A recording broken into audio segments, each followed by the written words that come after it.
दोस्तों बायजूस की नेटवर्थ लगभग 22 बिलियन डॉलर है और इसी वजह से बायजूस रविंद्रन बड़े बिजनेसमैन के तौर पे जाने जाते हैं, लेकिन वो एक टीचर भी है। शुरुआत से इन्होंने बच्चों को पढ़ाना शुरू किया और आईआईएम के एंट्रेंस टेस्ट की तैयारी कर रहे अपने दोस्तों को भी पढ़ाने से शुरुआत की। आज इन्होंने बायजूस को इंडिया ही नहीं बल्कि विश्व का सबसे बड़ा एडुकेट स्टार्टअप बनाने की उपलब्धि हासिल की है। इन्होंने बायजूस की शुरुआत अपनी पत्नी दिव्या गोकुलनाथ के साथ किया था। दिव्या गोकुलनाथ बायजूस लर्निंग ऐप की को फाउंडर है। बायजूस इतनी जल्दी इतने बड़े मुकाम तक पहुंच चुकी है कि देश नहीं विदेश के लाखों स्टूडेंट इस लर्निंग प्लेटफॉर्म से पढ़ाई कर रहे हैं। कुछ महीने पहले बायजूस ने मेडिकल और इंजीनियरिंग की तैयारी करने वाली कोचिंग संस्था आकाश को लगभग 7,500 करोड़ में खरीदा। इसके अलावा पिछले साल इन्होंने कोडिंग की कंपनी व्हाइट हार्ट जूनियर को भी खरीदा था।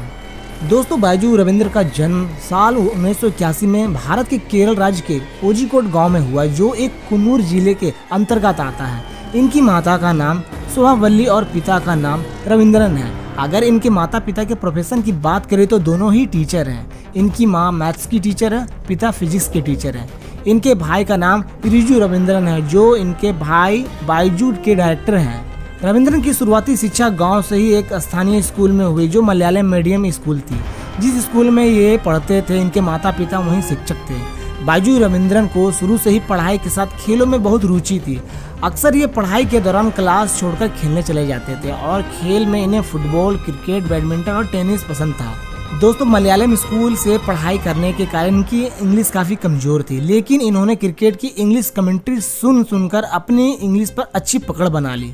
खेलों में इनकी रुचि होने की वजह से इनके पिता भी पढ़ाई के लिए कभी दबाव नहीं बनाया और खेलों के लिए इनकरेज किया, जिसकी वजह से इन्होंने यूनिवर्सिटी लेवल तक कई खेलों में भाग भी लिया।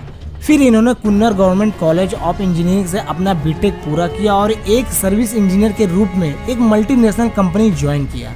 बीटेक के बाद यूके की एक शिपिंग कंपनी में काम करने के दौरान रविंद्रन एक लंबी छुट्टी पे इंडिया आए। उसी दौरान इनके कुछ दोस्त आईआईएम के एंट्रेंस की तैयारी में जुटे थे। इन्होंने अपने दोस्तों की तैयारी करने में मदद की और खुद भी एंट्रेंस टेस्ट में बैठे और 100% स्कोर किया, लेकिन इन्होंने आईआईएम ज्वाइन नहीं किया। फिर इन्होंने एक बार आईआईएम का एंट्रेंस एग्जाम दिया, 100% स्कोर किया, लेकिन फिर से ज्वाइन नहीं किया। आईआईएम के लिए तैयारी कर रहे छात्रों के लिए कोचिंग क्लास शुरू करने का फैसला किया। अपनी नौकरी के दौरान बायजू रविंद्रन ने 1100 से ज़्यादा बच्चों को इसकी तैयारी करवाई। बायजूस को पढ़ाने का तरीका लोगों को पसंद आने लगा और तभी इन्होंने अपना करियर टीचिंग में बनाने का फैसला लिया। साल 2005 में बायजू रविंद्रन ने नौकरी छोड़ दी और कोचिंग पढ़ाने की शुरुआत किया। फिर यहाँ से बायजूस के सफर की शुरुआत हुई। साल 2006 में बायजू रविंद्रन ने अलग अलग शहरों के बच्चों को पढ़ाना शुरू किया और इससे अच्छे खासे पैसे भी कमाने लगे। फिर इन्होंने सोचा कि अलग अलग शहरों में जाकर पढ़ाने से ज़्यादा समय लग रहा है, इससे अच्छा हो कि एक जगह पर रहकर बच्चों तक पहुँचा जाए। फिर इसके लिए 2011 में थिंक एंड लर्न नाम की एक कंपनी बनाई, जो कि टाइम के बायजूस की पेरेंट्स कंपनी है।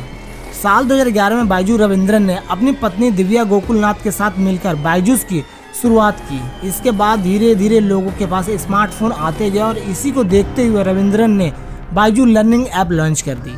ऐप लॉन्च होते ही लोगों ने बहुत पसंद किया। पहले ही 3 महीने में 2 मिलियन से ज़्यादा लोगों ने इसे डाउनलोड भी किया।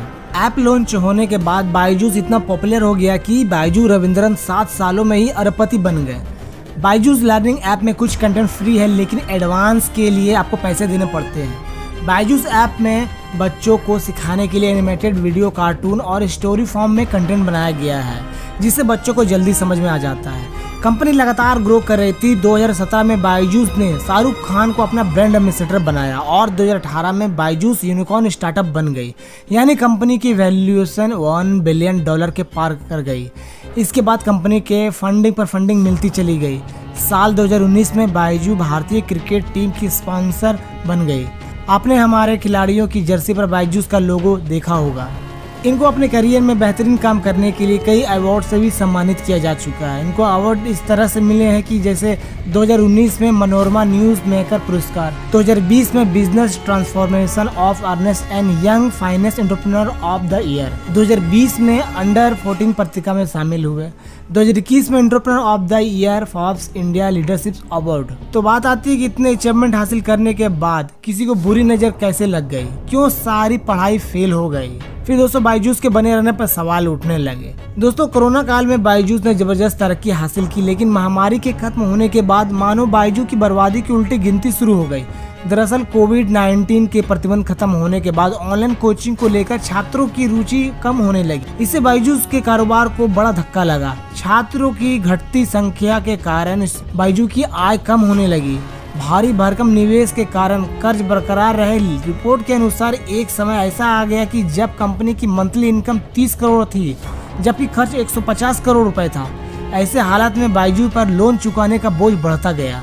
कर्ज के कारण कंपनी की हालत लगातार बिगड़ती गई। जब सितंबर 2022 को करीब 18 महीने की देरी से कंपनी ने अपने वित्तीय आंकड़े जारी किए तो सच्चाई सामने आई। आंकड़ों से पता चला कि बायजूस को 2021 में 4,589 करोड़ का घाटा हुआ। इसके बाद कॉर्पोरेट गवर्नेंस और अकाउंटेंस में गड़बड़ी की बातें सामने आई। कंपनी को छटनी जैसे फैसले लेने पड़े, कर्मचारियों की सैलरी तक डीले करने पड़ी। निवेशकों की चिंता के बाद सरकार ने इस मामले में दखल दिया। केंद्रीय जांच एजेंसी ईडी ने कंपनी के परिसरों के साथ फाउंडर बायजू रविंद्रन के कई ठिकानों पर छापे मारे और उनके खिलाफ लुक आउट नोटिस भी जारी हो चुका है। नवंबर 2023 में फेमा के अंतर्गत ईडी ने बायजू की मूल company think and learn private limited और रविंद्रन के खिलाफ 9,362.35 करोड़ रुपए के उल्लंघन का आरोप लगाकर कारण बताओ नोटिस जारी किया था। दोस्तों बायजू इस वक्त भयंकर कैश संकट का सामना कर रही है। कंपनी के फाउंडर बायजू रविंद्रन ने अपने बेंगलुरु स्थित घर और एक विला जो अंडर कंस्ट्रक्शन था उसे भी गिरवी रखकर $12 मिलियन की रकम जुटाई है, जिससे अपने 15,000 एम्प्लॉयर को सैलरी दे सके। वैसे रविंद्रन की नेटवर्थ करीब $5 बिलियन आंकी गई है। वह व्यक्तिगत स्तर पर $400 मिलियन का कर्ज ले चुके हैं। इसके लिए उन्होंने कंपनी में अपने सारे शेयर दांव पे लगा दिए हैं। अब उनके पास कैश नहीं बचा है।